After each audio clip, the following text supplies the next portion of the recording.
Okay,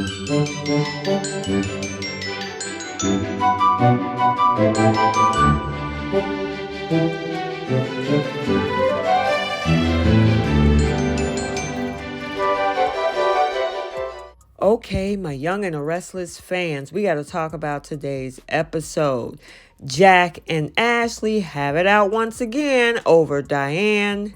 Victoria is pissed by Chelsea's request to give Johnny a Christmas gift, and Ashley interrupts Tucker and Audra while making love. Welcome back to CBS Soap Dish Recap, where we recap everything CBS Soaps, both the young and the restless and the bold and the beautiful. This is your young and the restless recap for December 20th. And without any further ado, let's go ahead and unpack what happened in Genoa City today. So let's start out over at the Abbott estate, where we find Ashley reading and thinking until Jack interrupts and guesses something is troubling her. And she thought that Jack washed his hands of her since that whole last conversation they had. Now, Jack is hoping she's regretting being involved with the unholy Trinity trifecta against Diane. Now, Ashley isn't regretting anything and insists that Diane is playing him. She is absolutely sure that Diane isn't really gone, and Jack is trying to ride to her rescue again. Now, Jack doesn't want to be accused of having a savior complex and insists Diane was really in danger.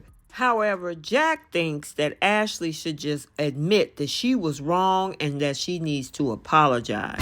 However, Ashley is sure that Diane has made a little cocoon for herself. She's disgusted by all of the adoration that she's giving to Jack and Jack is giving to her. And she's sure that he's still rewarding her duplicitous behavior in secret. Now, Jack keeps blaming Ashley for setting this mess in motion. She thinks that this is pathetic, though. Now, if Diane really cared about Kyle, then she would have been there for him all along instead of taking off.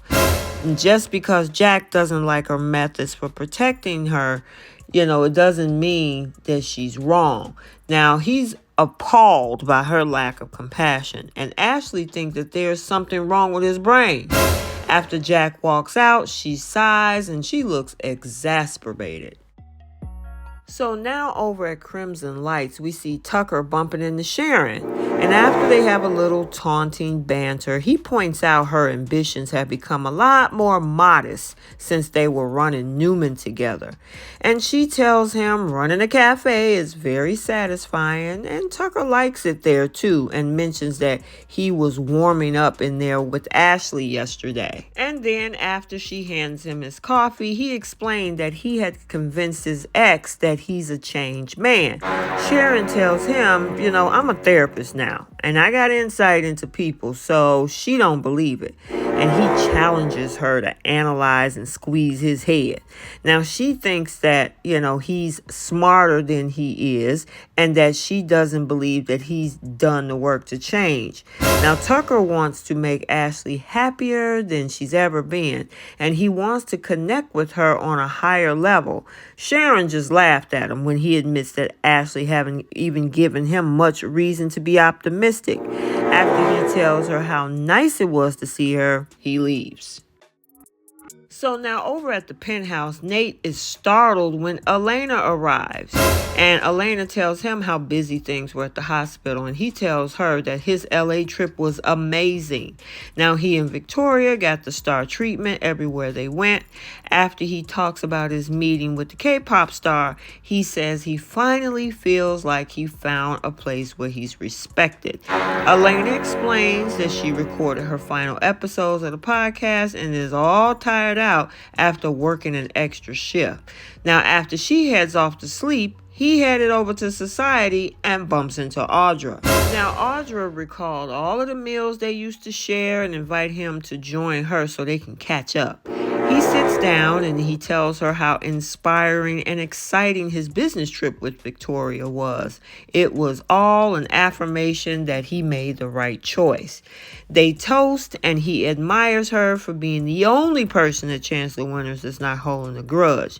Now, what he did had no impact on her career, and she wasn't shocked by it either.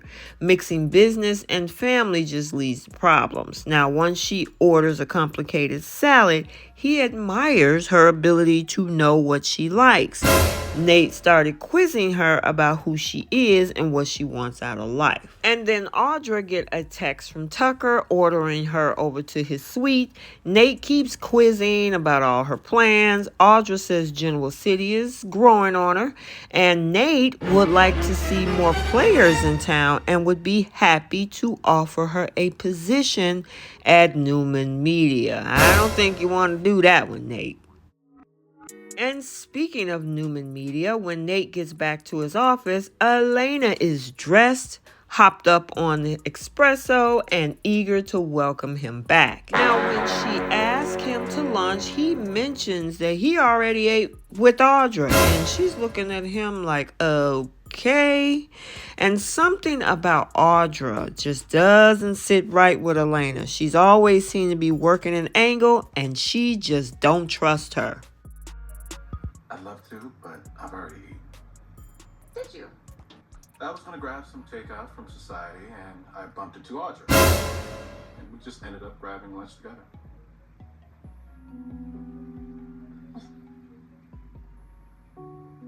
With a disgraced former executive. Doesn't that blur the lines a bit? What I did wasn't personal. And it's not as if we were trading company secrets with each other. Just saying, it's strange. We respect each other professionally, and we shared a meal. Nothing more. Not questioning your intentions. There's just something about her that doesn't sit right with me. It's like she's always working an angle. Like there's some sort of opportunity to be gained from working at Chancellor Winters. I'm sure she'll get a bonus if the IPO goes through. What else could there be? I don't know. Can't put my finger on it. But I don't trust her. Yeah, Elena girl, your spidey senses are tingling. Number one, she's trying to get Allie's man, Noah, which is her ex. She's sleeping with Tucker McCall, which nobody knows about, who's also Devon's dad. And then it looks like she's trying to sniff around your man, too. And she's a mole at Chancellor Winters. So, yeah, you need to keep an eye on her. And speaking of Audra, let's head over to Tucker in his suite because he senses that Audra has been distracted by something. Now, she's not sharing what that is. Now, he explains that he spontaneously offered to help Ashley break away from Jabot to start her own company. There was no commitment or agreement, and Audra sarcastically isn't thrilled about being summoned over to hear this non-news. You want Chancellor Winters, or maybe you just want Devon to betray Lily so you can work with your son. Do you have an endgame, or are you just jerking everyone around for fun? All I want to know is where I fit in your plans. You asked me to work with you. You promised me that you were gonna. I promised you, Audra. And now you're stalling. Yes. Stalling. No. Perhaps you lost your confidence in your I'm ability applying to what I've learned how to be flexible and adaptable, and above all else, But I am not gonna play the long game more about what the payoff is. Perhaps it's time for me to make my own plans.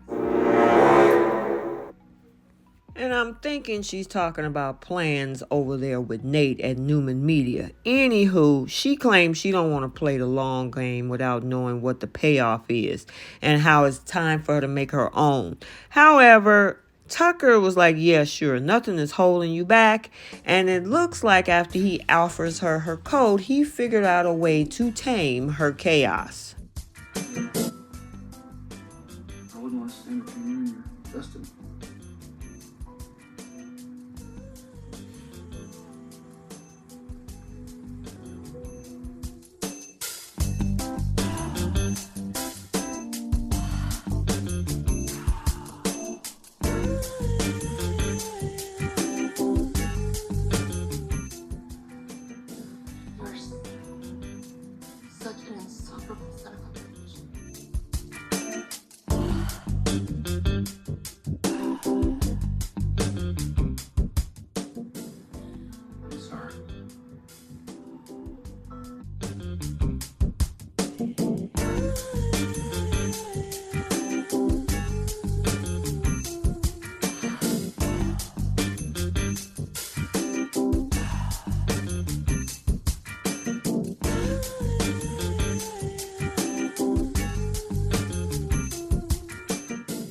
And after he puts it on her, he wraps his arms around her, kissing slowly her neck. She called him insufferable SOB. He was like, I know, I'm sorry. And they make out as her coat drops to the floor.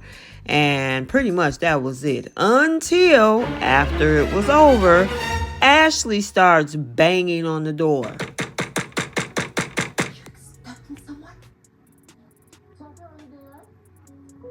Ashley? Open up.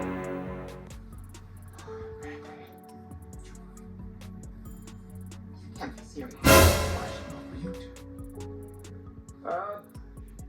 Hold on a second, I just gotta get decent. Well, that's gonna take a while. That's so funny, such a refreshing sense of humor.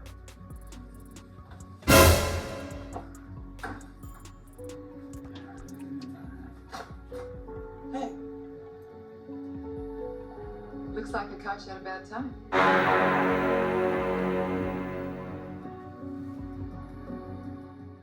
Oh yeah, Ashley, you did catch him at a bad time if you realize who was in that bathroom, especially since he claimed that you're the love of his life. Yeah, okay, wait till she find out about Audra.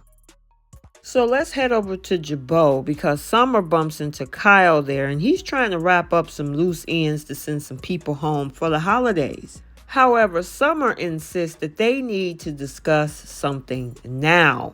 Now, although Summer knows that he's been dreaming of spending the holidays with Diane, his mom, but she's dreaming of them spending them with Harrison. And after a little chatting, he suggests that they spend Christmas at home with Harrison in the morning and then he will go see his mom in the evening. Now, Summer insists on going with him with Harrison. They can drive him up during nap time and convince him that she's an elf because, of course, he would recognize Dee Dee. Now, Kyle doesn't like the idea of him keeping a secret. However, his wife Summer thinks that this is the only way and she won't back down, and he kind of relents to that. Now, Kyle adds they need to make sure that Stark is distracted so he can't follow them there. Now, they wonder how far Stark might go. Now, Kyle realizes this plan is just too dangerous. Jack joins them and wonder why they look like Christmas was canceled. They tell him none of their plans for the holiday work. Now, Jack refuses to back off on their plans to spend the holiday with Diane and offers to handle Stark. So let's swing over to Newman, where we see Billy dropping by Victoria's office to warn her that Chelsea bought Johnny a Christmas gift. However, Victoria responds by saying that is out of the question, and she doesn't want to give her an excuse to spend the holiday with their son. And they bicker about this, and she reminds him that the last time Chelsea tried giving him a gift, she started spiraling. Victoria says that they need to set some boundaries. Now, Billy wants Chelsea to give Johnny the gift. Connor can be there too. Now, she's not being won over by this whole pitch and draws a line in the sand. She says just too much at stake. Now, Billy doesn't think that extending Johnny's family is a problem. However, Victoria is concerned about their son's ability to be a kid without have to worry about adult problems. He's already blamed himself for what happened to Chelsea. Now, Billy thinks they should just ask Johnny and do whatever he says, and she nods, but she nods reluctantly. So now Victoria and Billy bring Johnny to Crimson Lights and inform him that Chelsea is hoping to give him a gift. And they mull it all over, and Johnny eventually shrugs and says, sure, it sounds like fun. Billy is beaming about it because you know he the one set this in motion. However, Victoria looks absolutely miserable, and you can tell by all of the different faces that she made, plus all of the passive-aggressive tones that she gave to try to talk him out of it. However, Johnny is sure that this must be weird for his mom, and he's cool by not doing it, but she claims it's fine and she don't have a problem with it, even though she's lying.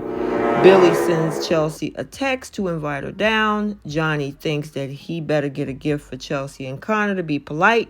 Chelsea texts back to say that she's busy at the moment, And as the guys plan the gift, Victoria is looking worried. Okay, so there you have it, your Young and the Restless recap for Tuesday, December 20th, 2022. If you haven't checked out the Bold and the Beautiful recap, it has been uploaded to the channel. And until the next video, like, comment, and subscribe, and we will see you in the next one. Bye.